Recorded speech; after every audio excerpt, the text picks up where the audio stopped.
자, 여기 계속 한번 보시면 자, 우리 매수 청구입니다. 매수 청구. 자, 우리 청구권자는 10년 동안 미시행되고 있어야 됩니다. 근데 혹시 10년 동안 사업시행은 안 되고 있지만 실시객 인가 절차는 통과했다고 칩시다. 실시객 인가를 받게 되면 사업시행권을 따죠? 그때는 매수 청구할 수 있어요? 없어요?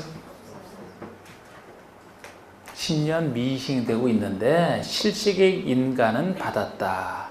매수 청구할 수 있나요? 없나요? 없다 그래야 돼. 이제 예외까지 정확하게.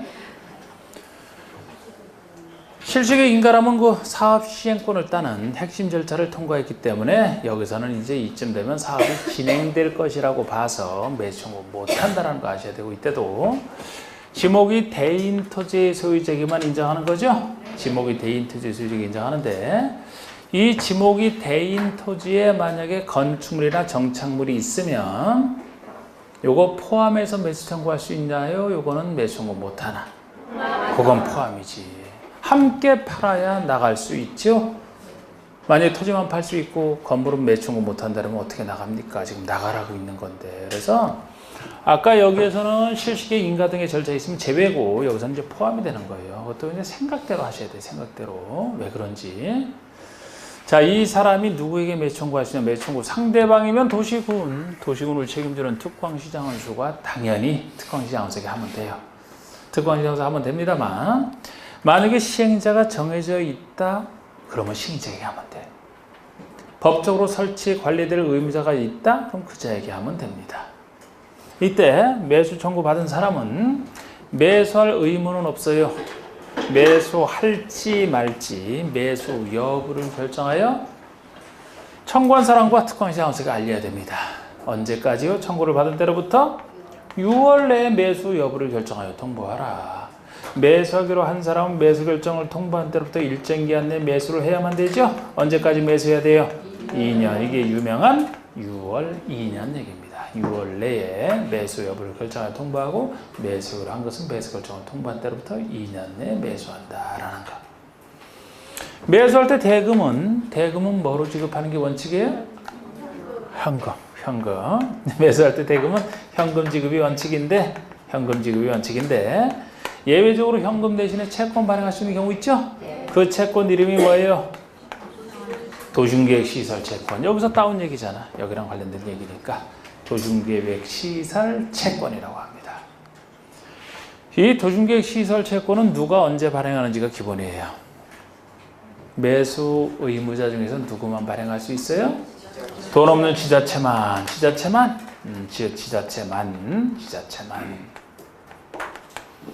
다른 사람은 발행 못해.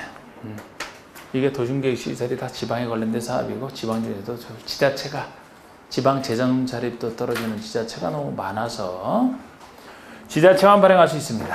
지방채예요. 그래서 어느 때 발행할 수 있나요? 둘 중에 하나죠. 보통 소유자가, 현금 받을 소유자가 채권 달라고 원할 때. 원하지 않아도 발행할 수 있는 경우는 부재부동산 소유자 토지. 여기에 땅은 있지만 주소는 여기 없어요.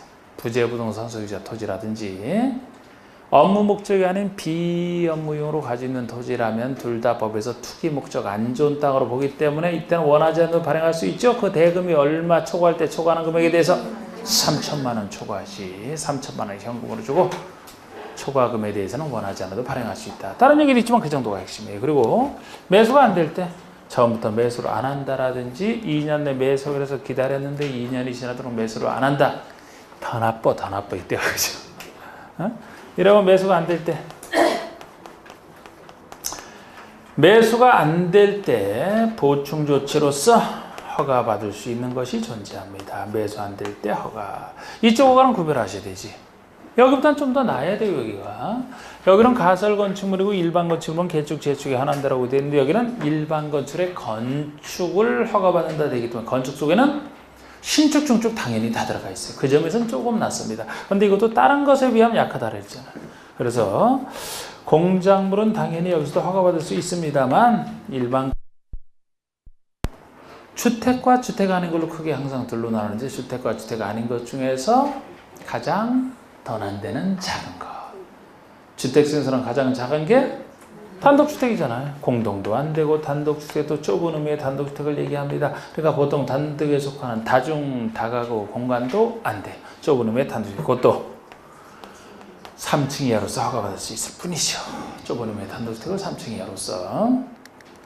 주택이 아닌 중에서 작은 거? 근린생활시설 1종, 2종, 1, 2종 근린생활시설 1, 2종 분생 허가받을 수 있습니다. 이것도 3층 이하로서 제한받는 거 똑같은데 1종 분생은 다 허가받을 수 있습니다만 2종 분생에 속하는 것 중에서는 안 되는 거 4가지 빼고죠.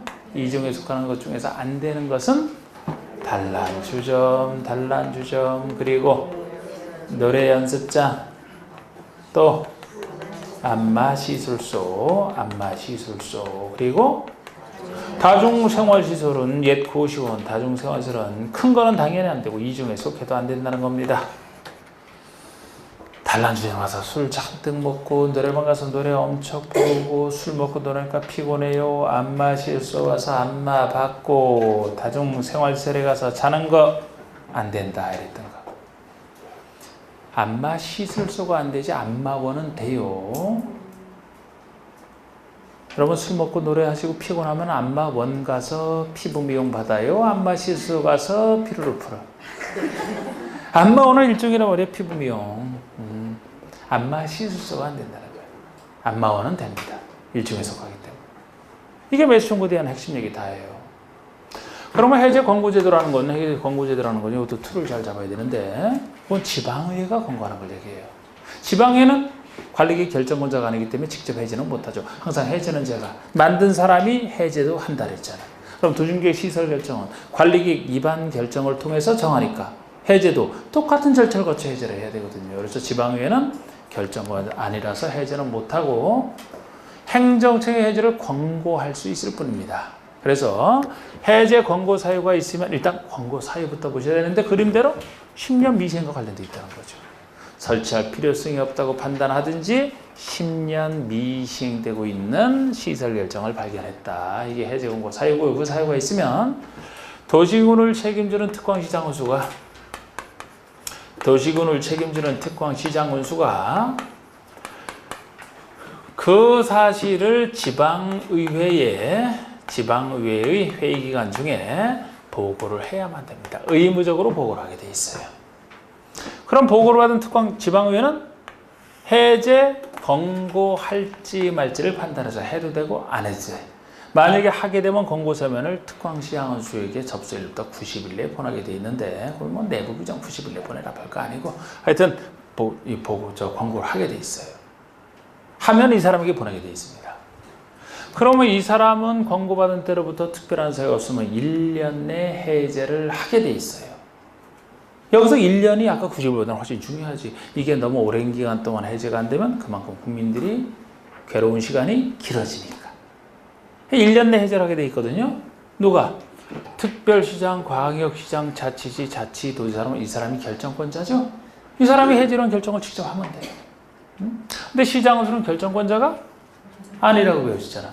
관리기획 결정에서 시장의수가 결정권을 행사하는 경우는 제일 작은 지구단위에 관련된 것만 있다 그랬잖아요. 이건 지구단위가 아니잖아. 저거는 기반설 결정이지. 누가 그런 결정을 해줍니까? 도지사. 도지사에게 신청하면 도지사가 해주라는 결정을 하게 돼 있어요. 이 사람이 받으면 이 사람이 직접, 시장의수가 받으면 도지사가, 이 사람이 시장의수가 결정한다는 틀리지. 도지사에게 신청하면 도지사가 해제라는 결정을 1년 내에 하게 돼 있습니다. 이게 기본 구조거든요. 이 구조 생각하는 게. 여기다 지금 2가지만 더 추가를 시켜드리면 해제 권고 자체를 못하는 경우가 있어요. 못하는 경우가. 국장이 결정 고시한 도중계획 시설 중에 중앙행정기관장이 설치하도록 한 거, 요거는 제외입니다. 국장이 결정 고시한 도중계획 시설이 있다라면 지방 차원에서 하는 거예요? 국가 차원에서 하는 거예요? 그러니까 지방행정청이랑 지방의회가 해제를 할 수가 없지. 국가 차원에서 하는 것이라. 어떻게 여기서 해제를 합니까? 지방행이? 그래서 그건 당연히 제외가 되는 거예요. 해제 권고 사유에서 제외입니다. 또 한 번 보고를 했는데 해제가 지금까지 안 되고 있다. 지방의회가 해제 권고를 하게 되면 해제를 하게 돼 있어요. 그런데 해제를 만약에 권고를 안 하게 되면 해제 안 할 거 아닙니까? 해제가 안 돼 있다면 최초로 보고한 때로부터 매 2년마다 재보고하게 돼 있어. 다시 보고하는 거. 재보고 2년. 그럼 2년마다 지방회가 해제 권고할지 말지 다시 판단하는 얘기지. 그런 얘기까지 추가를 해드렸고, 해제 신청제? 이게 진일보한 제도로서 이거는 신청 이익 있는 자가 직접 신청하는 걸 얘기하잖아요. 행정청과 관련 없이 누가 저기 묶여있는 토지 등 토지 소유자가 직접 해제를 신청하는 걸 얘기합니다. 그럼 해제를 신청한다면 어떻게 신청하겠어요? 누구에게 신청하겠습니까? 관리객 위반 결정 절차, 해제를 위반해서 해제를 결정해야 해제가 되기 때문에 토지의 소유자가 이 사람들에게 신청을 하겠지. 이 사람들에게 신청을 하지 않겠습니까? 네? 똑같은 절차를 거쳐 해제를 하기 때문에, 물론 요거 전에 해제 신청 사유는 신청 사유가 기본이죠. 10년 미신과 관련돼 있어요. 10년 동안 사업시행이 안 될 때, 이 안 될 때 중에서도 나중에 20년이 될 때가 안 되면 실효가 된다고 했는데, 실효시까지 집행계획이 있다면 그때 집행할 거니까 해제 신청은 못하고, 현재 10년 동안 사업시행 안 되고 있는 것 중에서도 앞으로 실효시까지 집행계획이 없을 때, 이게 정확한 신청 사유거든요. 그런 사유가 있으면 먼저 누구에게 여기다 먼저 신청하는 거예요. 위반권자에게 해제를 위반해달라고 신청을 합니다. 그럼 신청받은 사람은 답을 해줘야 돼요. 신청할 여기에 대해서 답을 해줘야 됩니다. 3월 내에, 신청받은 때부터 3월 내에 위반 여부를 통보하게 돼 있어요. 신청한 사람에게. 그럼 통보를 이 사람이 받아보니까 위반을 안 하기로 통보가 왔어요. 아니면 위반하기로 통보가 왔는데 실제 이 사람이 위반했어도 이 사람이 해제를 결정 안 하면 역시 고쳐지는 건 없습니다. 그러면 다시 결정권자에게, 위반권자에게서 안 되면 다음에는 결정권자에게 해제를 신청하게 돼 있어요. 그럼 결정권자는 답을 해줘야 됩니다. 신청받은 때로부터 2월 내 통보하게 돼 있어요. 통보를 받아보니까 역시 결정 안 하기로 통보가 왔다. 결정하기로 통보를 해놓고서 실제 결정 안 하더라. 역시 해결이 안 됐어. 안 됐으면 그 다음에는 국토교통부 장관에게 해제 심사를 신청할 수가 있고, 여기선 답은 없어요. 국장이 판단해서 필요하면 결정권자에게 해제를 권고하는 이런 구조로 되어 있는데, 그럼 역시 이 결정도 빨라야 된다는 겁니다. 해제를 구체적으로 할지 안 할지 이 결정 시기가 6월 내 결정하게 돼 있어요. 6월 내 결정하게 돼 있습니다. 정확하게는 만약에 위반권자가 위반하기로 통보를 했어요. 그때로부터 6월 내 결정하게 돼 있고, 결정권자가 직접 결정하기로 통보를 해줬다면 그때로부터 6월 내 결정하고, 그럼 길긴 길지. 국장으로부터 해제 권고를 받았다면 다시 6월 내 해제를 위한 결정을 하게 돼 있어요. 그래서 각각 그때로부터 6월 해제 신청서에 정확히 하시고, 이 구조에 따라서 굳이 숫자한다면 3, 2는 6이다. 이렇게 해서 이 정도 알면 이제 체계 파악이 중요하잖아요. 이렇게. 네?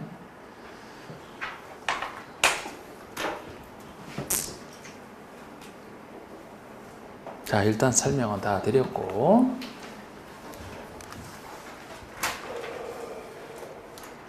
28쪽에 2번부터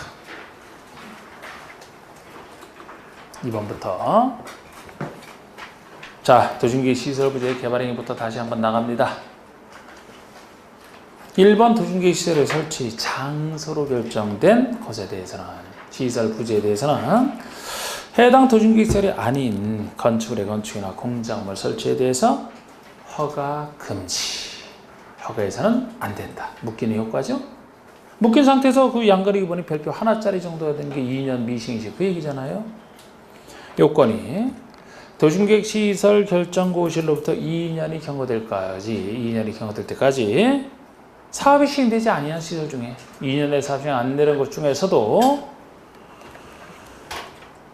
아직 단계별 집행계획 수립이 안 돼 있거나 1단계 집행계획에 포함되지 아니한 시설 부지를 전제로 합니다. 2단계에 포함되어 있을 때, 동그라미 2번에 허가를 받을 수 있는 경우 1번 가설 건축물, 2번 설치에 지장이 있는 공작물, 3번 건축물의 개축, 재축이잖아. 신축, 중축 안 되고, 여기 옆에는 형질 변경 포함해서. 그리고 동그라미 3번의 원상회복 명령 보세요. 도중기 시설 사업이 시행될 때 얘기죠. 앞으로 시행이 된다 그러면 시행 예정일 3월 전까지 해당 가설 건축물 공작물 소유자 부담으로 그동안 이익본 소유자 부담으로 가설 건축이나 공작물 철거 등 원상회복에 필요한 조치를 명해야 된다는 겁니다. 다른 데는 할 수 있다지만 여기는 원상회복 운영을 해야만 된다는 거예요. 그래야지만 사업할 수 있어서. 자, 3번에 매수 청구는 몇 표 3개나 돼 있을 정도 아닙니까? 제일 큰 거 매수 청구 요건부터 보시면 청구권자 토지개혁 시설 결정 고실로부터 10년 내에 사업이 시행되지 아니하는 경우인데 10년 내에 사업 시행 안 될 텐데 이때도 가로 속에 실시의 인가를 받았다. 이 경우는 제외된다는 거지. 이때는 매수 청구 못 한다는 얘기예요. 이때도 그 부지로 되어 있는 토지 중에 지목이 대인 토지의 소유자가 근데 지목이 대인 토지는 괄호 속에 해당 토지에 있는 건축이나 정착물은 포함해서 할 수 있다는 거죠. 포함해서 청구 상대방 다른 얘기 없으면 특광시장 건수 예배 시행자가 정해진 경우는 그 시행자에게 법적으로 설치 관리 의무가 있는 자가 있다면 그 자에게 이때도 설치 관리 의무가 있는 서로 다르다 설치할 의무가 있는 자에게 먼저 하는 것도 당연한 얘기가 될 것이고 양가로 2번에 1번이 매수 의무자는 매수 청구일로부터 6월 내 매수 여부를 결정하여 소유자와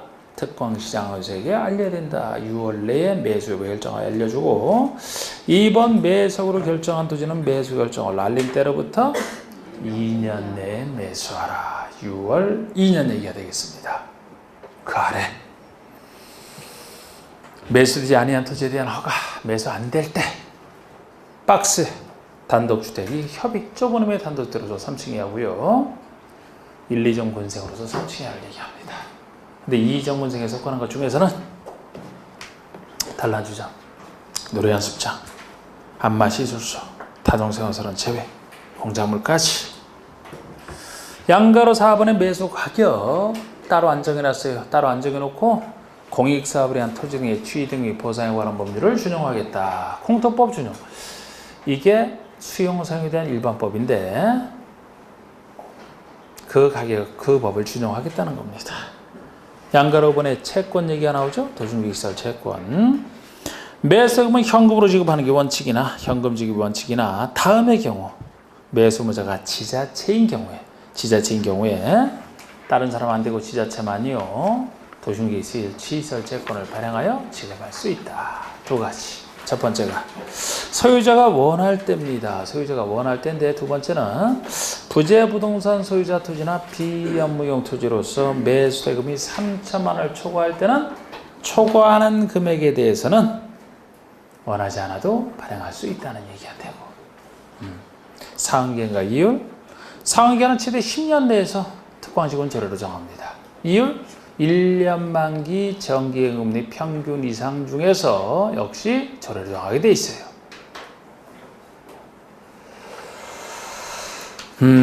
여러분 보통 그 채권을 언제까지 상환하겠다, 이율은 어떻게 구체적으로 주겠다는 이런 구체적 상한기한과 이율은 어디서나 보통 발행자가 정합니다. 발행자.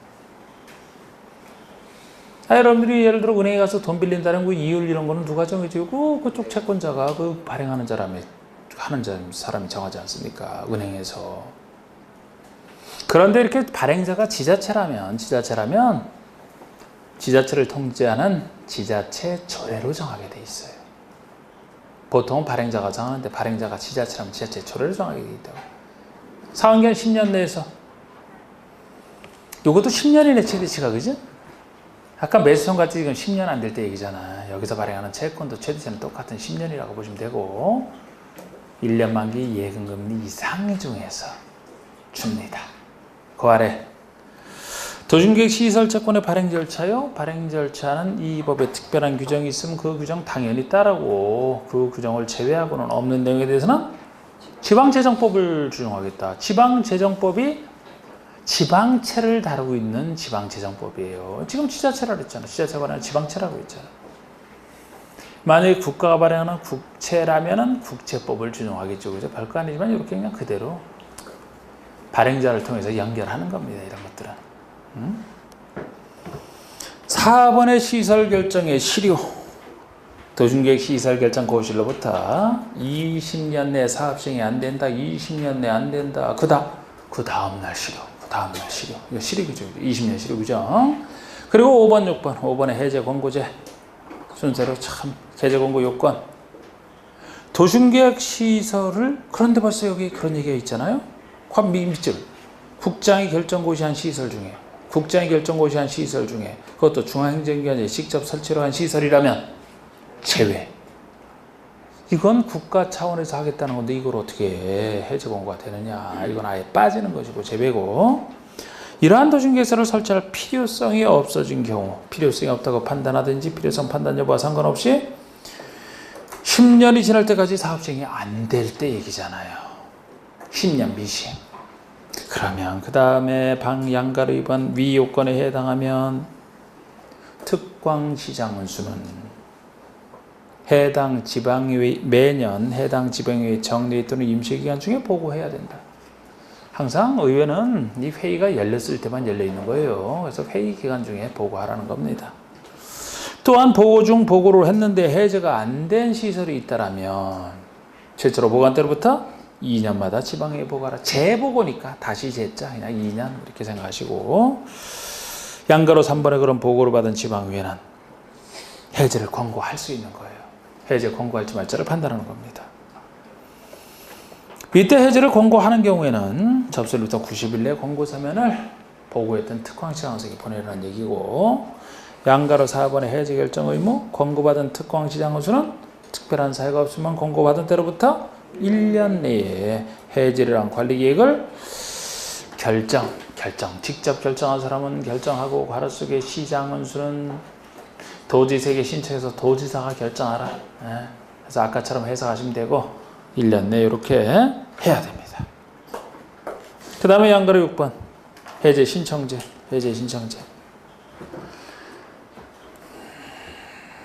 참 진짜 이렇게 봐도 참 훌륭하게 깔끔하게 그냥 잘 적어놨다. 아니 제가 스스로 자화자찬하는 거예요. 실제 그래요 여러분. 진짜 그렇잖아 이걸. 그래서 너무 요약하면 오히려 다른 걸 봐야 된다니까. 근데 다 서술식으로 다 빼놓지 않고 하면서도 아주 한눈에 딱딱 드러나게. 어떻게 이렇게 잘했는지 몰라.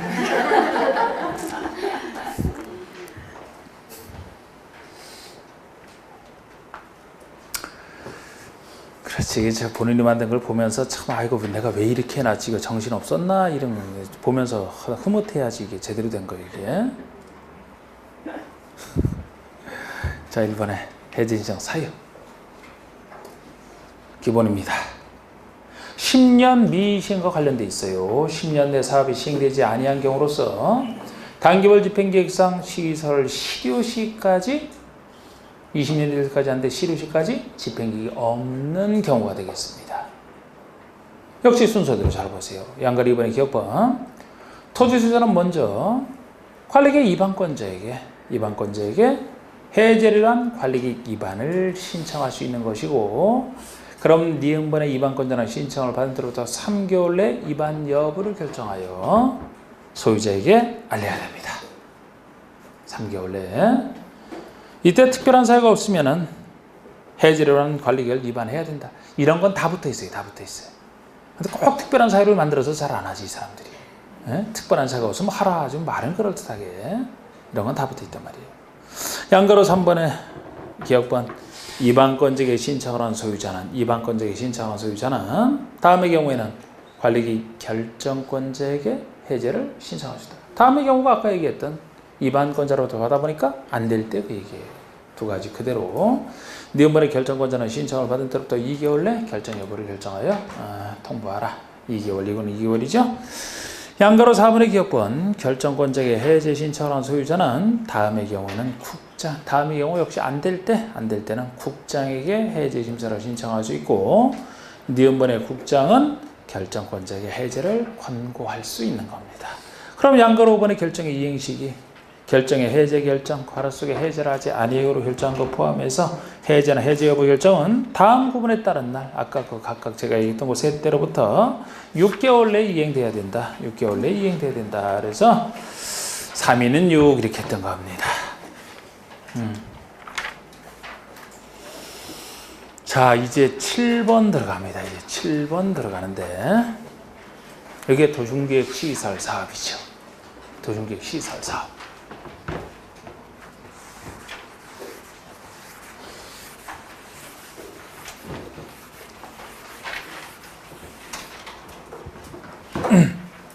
자, 우리 도중계획 시설 사업이 진행이 된다라면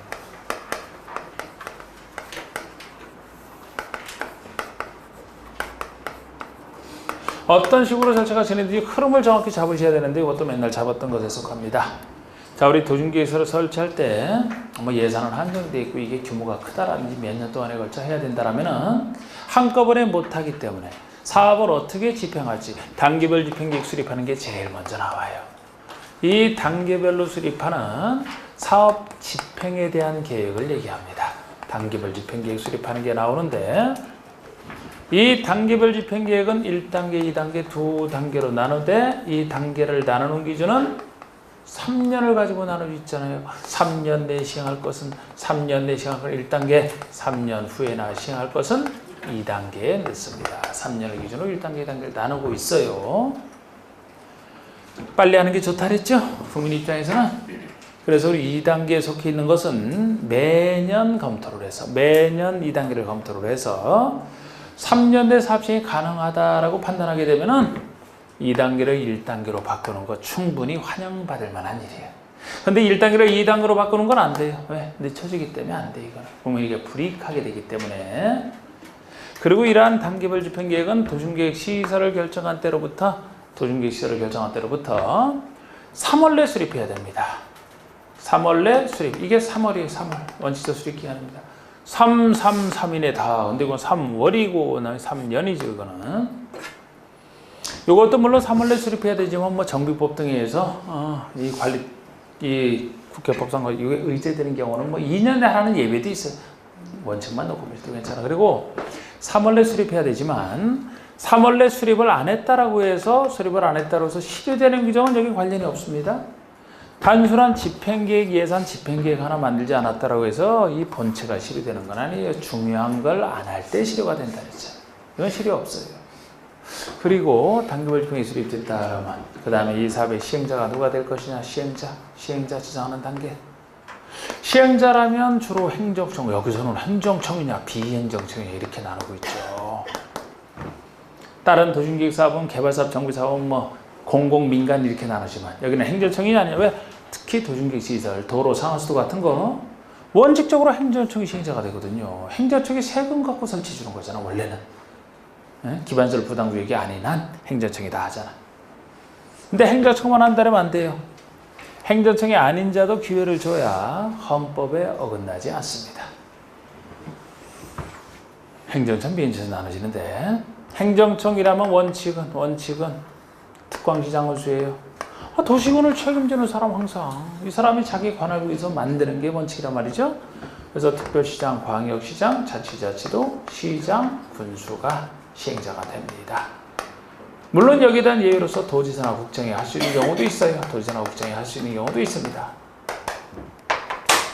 여기서 지금 또 하나만 좀 추가시켜드리면 이것도 앞에서 했던 얘랑 다 비슷한 얘기인데 이 특광시장 운수가 자기 관할구에 대해서 사업을 합니다. 다른 얘기를 하는데 애초에 만약에 둘 이상의 특광시군에 걸쳐서 사업을 해야 된다면 둘 이상의 특광시군에 걸쳐서 사업을 해야 된다면 혼자 할 수는 없죠. 그죠?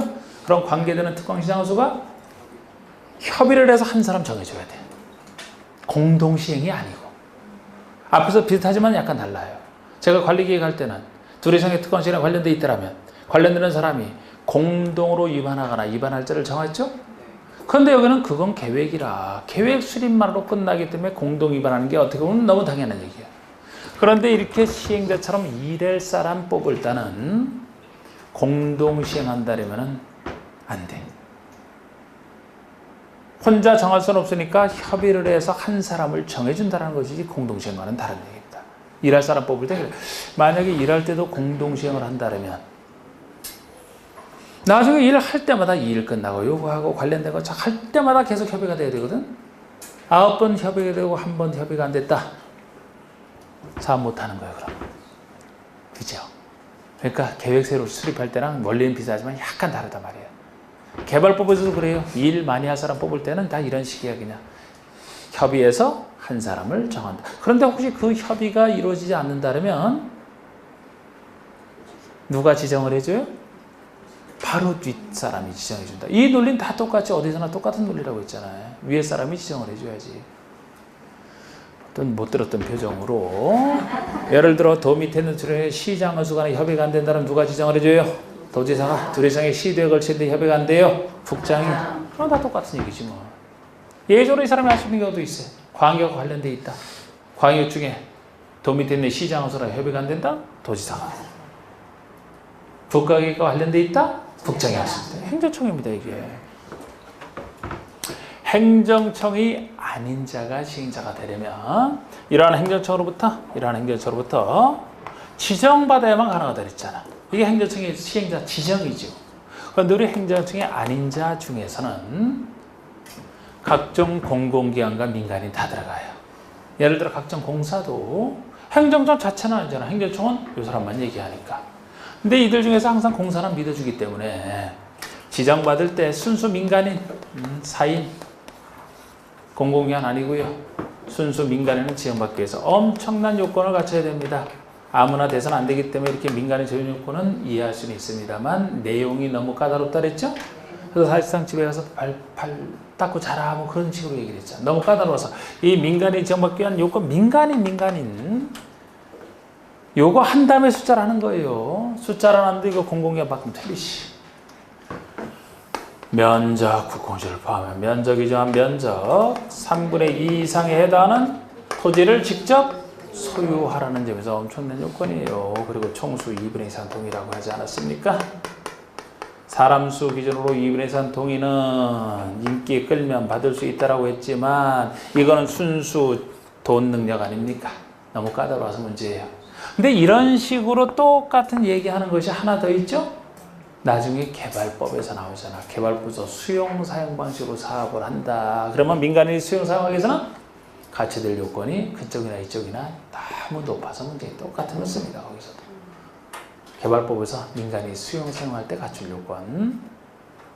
그리고 이때 시행자 간 처분은 바로 구속력, 처분성이 있기 때문에 행정심판 제기할 수는 있는데 행정심판은 행정위원회 처분에 대해서 행정심판위원회 등 심판법에 따라 진행하는 걸 얘기합니다.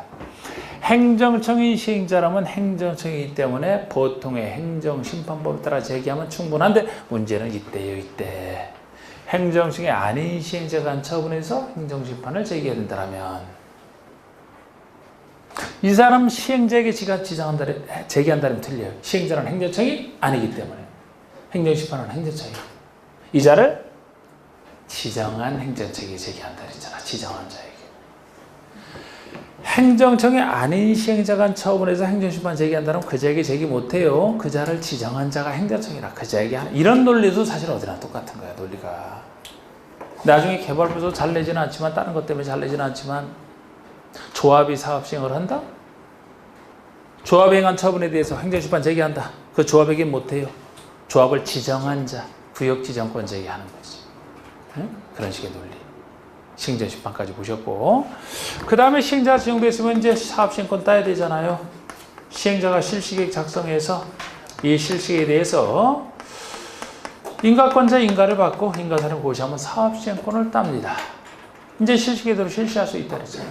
그럼 사업시행권 땄으니까 공사를 시작해서 공사가 끝났다면 준공검사를 신청해서 받고 전체 공사가 종업소 통과했더라 전체 공사가 완료됐다는 사실을 공고하면 다 사업은 끝나는 것이지.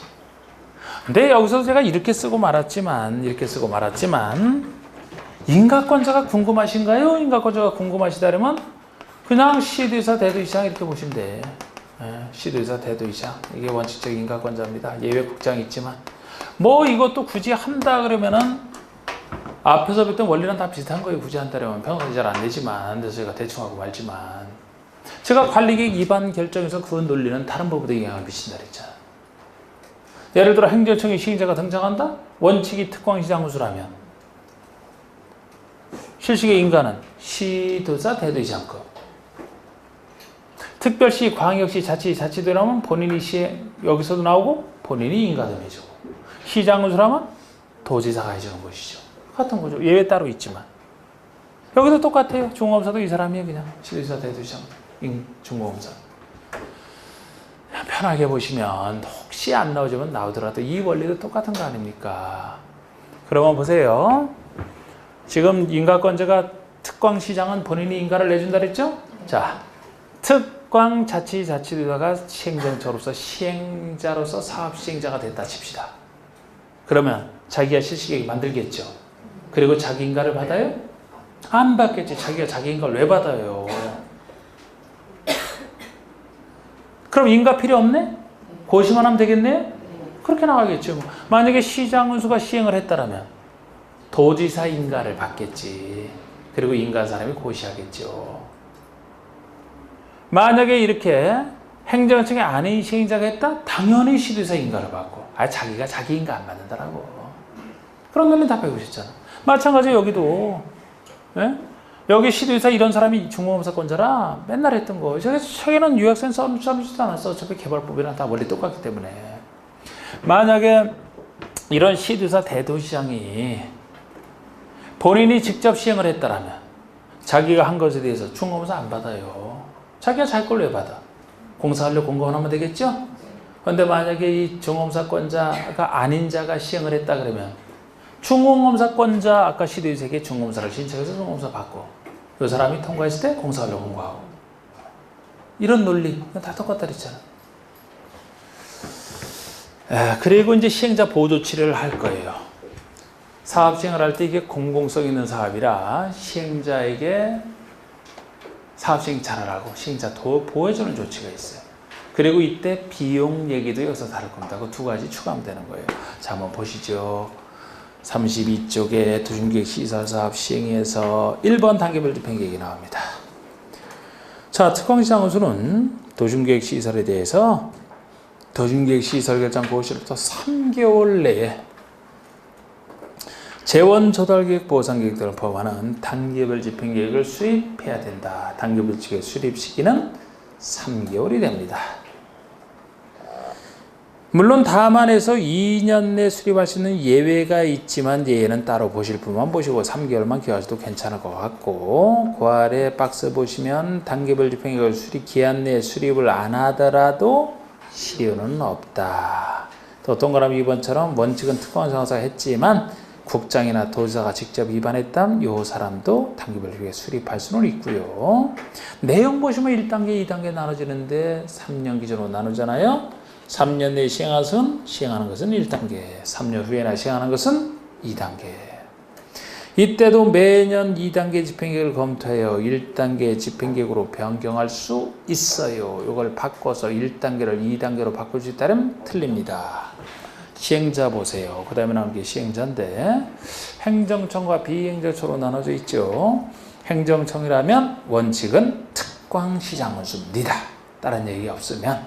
근데 이때도 둘 이상의 특광시군에 걸쳐 있다라면 관계 특광시장군수가 협의하여 시행자를 정한다. 이렇게 돼 있지. 공동시행과는 약간 다른 개념이잖아. 사업을 해야 되니까. 이때도 협의가 안 되면 바로 윗 행정청이 지정한다라는 거.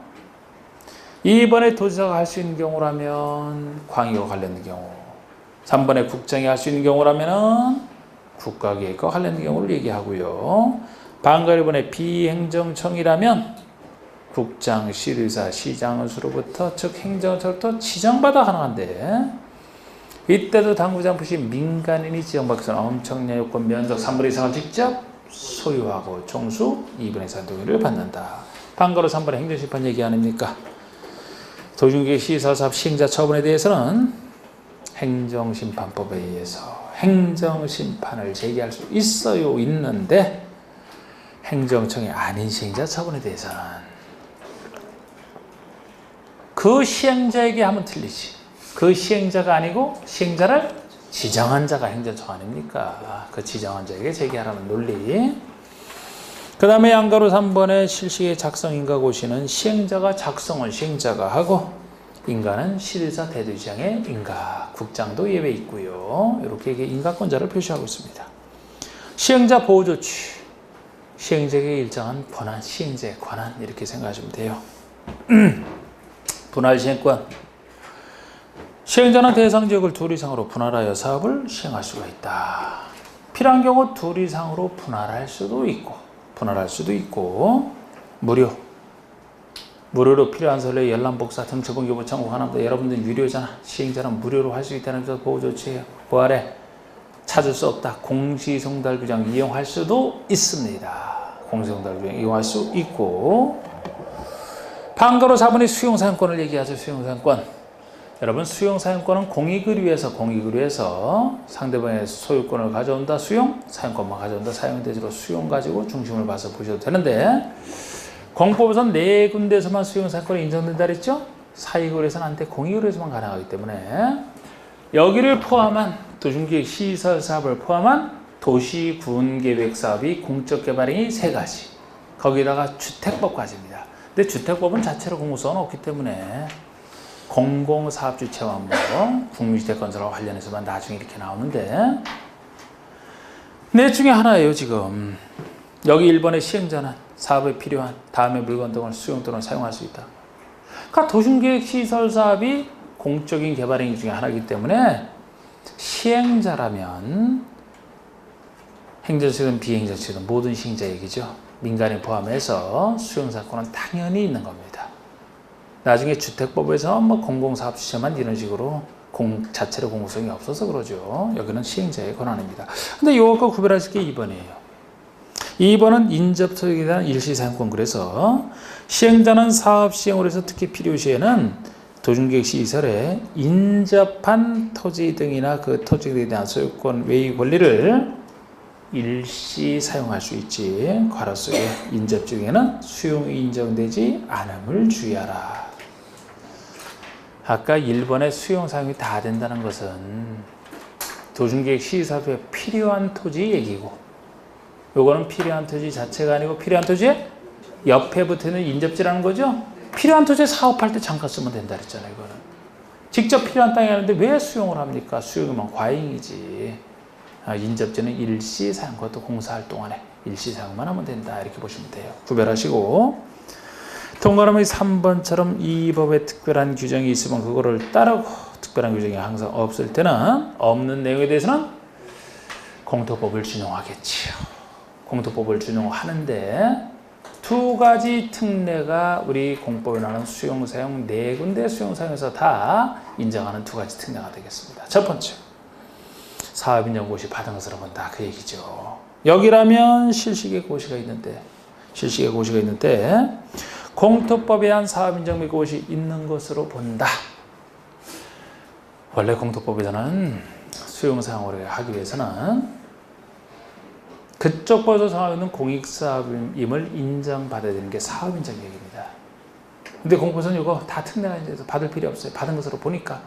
보통이라면 사업시행권을 딸 때라고 제가 얘기를 했거든요. 사업시행권을 딸 때 각각의 법에서 사업시행권을 딴다는 것은 행정위원회 검증을 통과해야 사업시행권을 따기 때문에 그때 사업인정 받은 것으로 본다라고 했어요. 그럼 여기라면 바로 이때 아닙니까? 실시계 고시가 있게 되면 사업시행권을 따니까 이때 받은 것으로 본다예요. 다른 법도 비슷해. 이름이 약간 다를 뿐이지 사업시행권을 딸 때로 보시면 되거든요. 그런데 나중에 보시면 개발법에서만 이게 특이하다 그랬죠? 개발법에서는 엄청난 수용사항으로서 도시개발 사업을 하기 때문에 앞으로 당겨졌잖아. 수용사항 세부 목록 고시. 이게 보통이에요. 개발법이 특이한 거고 여기에 대해서. 보통 결함 실시 고시인데. 그리고 그 아래 재결 신청이야. 재결 신청은 원래 수용사항 할 때는 2가지 방법이 있습니다. 제일 먼저 해야 되는 게 협의 취득이에요. 협의 취득. 당사자끼리 협의를 해서 한번 협의 취득을 시도해보고, 협의 취득이 안 되면은 재결단한 취득, 이게 좁은 의미의 강제 수용이라고 있잖아요. 토지 수용인이 재결받아하는 취득을 얘기하는데, 이때 재결 신청이 아닌 공토법에서는 괄호 속에 있듯이 사업인정 받은 때부터 1년. 근데 이거 하나도 안 써, 4군데서 다.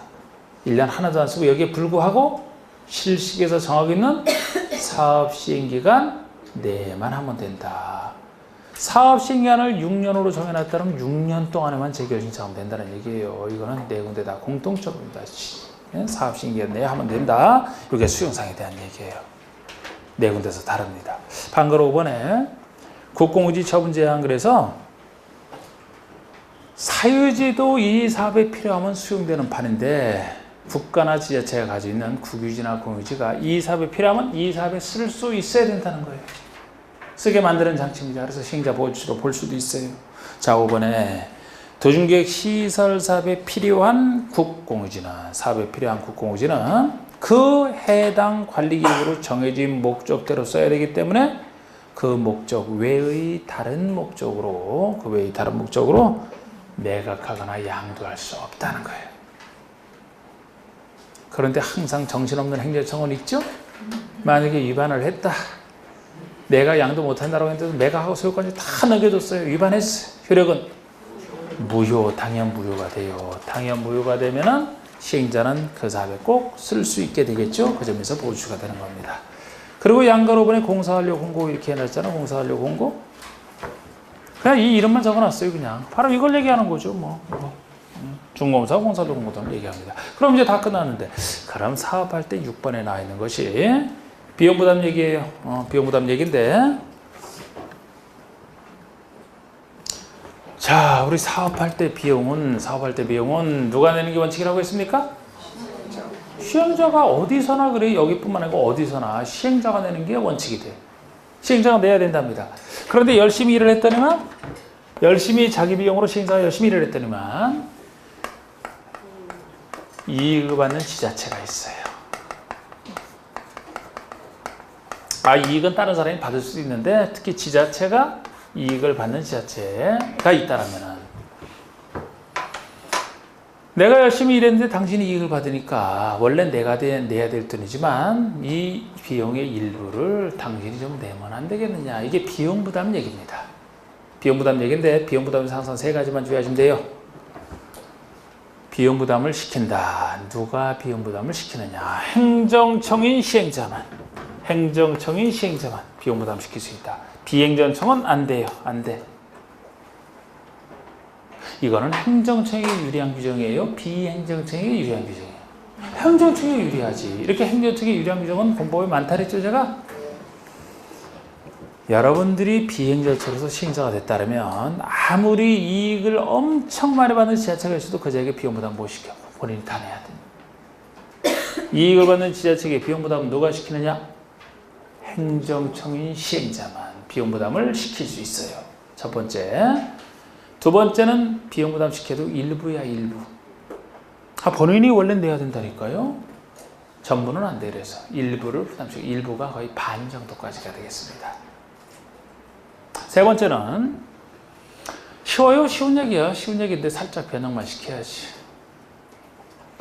요 행정청인 시행자와 이익을 받는 지자체 간에 얼마나 비용부담 시킬지는 항상 어디서나 두 사람이 협의하는 게 최우선이에요. 어디서나 싸울 때는 협의하는 게 최우선입니다.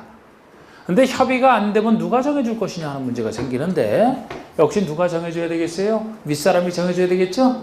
여기 행정청 중에서 만약에 이쪽 행정청과 이쪽 행정청이 같은 도에 속해 있다.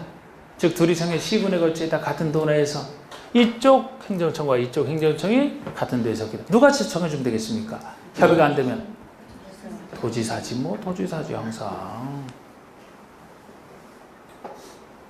이 둘 사이가 둘이 성에 시도에 걸쳐 있는데 협의가 안 된다 그러면 장관이 되겠죠? 윗사람 장관이 되겠죠? 그런데 그 장관이 국장이 아니고 행안부 장관이라는 게 특이한 거예요. 그게 세 번째로 제가 얘기해드려요. 주의 부분이라고. 협의가 안 될 때 윗사람 하는 건 다 똑같잖아. 다 똑같은데 이때는 둘이 성에 시도에 걸칠 때는 행안부 장관이 한다는 거 그거를 강조하는 게 세 번째예요. 행안부 장관 나오는 게 그 둘밖에 없어요. 이 중에 하나가 이겁니다.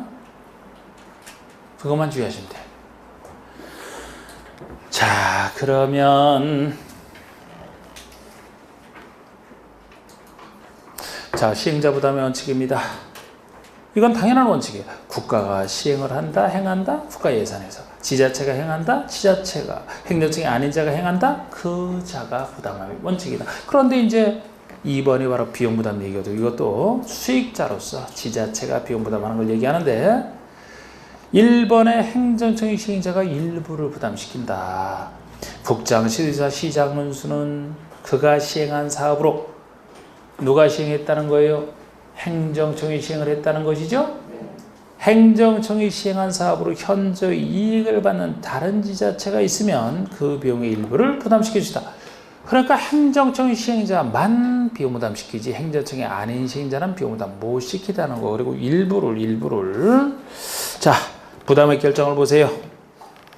A번의 국장은 비용을 부담시키는, 만약 국장이 사업을 했다 그러면 같은 장관, 행안부 장관과 협의해야 되고, B번 이제 주로 제가 말씀드린 거지요. 시도지사, 시장문수가 비용을 부담시키려면 다른 지자체와 협의하되 협의가 성립되지 아니한다 그러면은 다른 지자체가 같은 도에 속해 있다, 도지사가 결정하는 바에 따르고, 다른 시도에 속해 있다라면은 행안부 장관이 결정하는 바에 따르지 이건 국장이 아니죠. 부담의 한계. 이익을 받는 지자체가 부담하는 비용의 총액은 해당 사업에 소요되는 비용 총액의 50% 반을 넘지 못해요. 반 넘어서까지 비용 부담 못 시킵니다. 이때도 비용 부담할 때 소요된 비용에는 해당 사업의 조사 측량비와 설계비, 관리비를 포함하지 않아야 한다. 이 조사 측량하고 설계하고 관리하는 비용은 남에게 부담시킬 게 아니라는 거죠. 이거는 여기에 들어 사업에 들어가는 누구나 해야 되는 기초 비용이라 이거는 포함하지 않고 나머지 비용 중에서 50%를 넘지 못한다라는 얘기가 되겠습니다. 그리고 비용 부담 얘기를 이렇게 보셨는데 이것도 뭐 다른 데서 비슷해요. 이렇게 개발부에서 이렇게 비슷하겠습니다. 혹시 행안부 장관이 하는 게 공포에서 두 군데가 있다라고 했는데 여기 도중기에서 비용 부담에서 우리 행안부 장관 나누는 게 있고 또 하나가 어딘지 궁금한가요? 궁금해요? 생각 안 나요, 그런데? 도시개발법에서 도시개발 채권의 승인권자로 등장합니다. 도시개발 채권의 승인권자.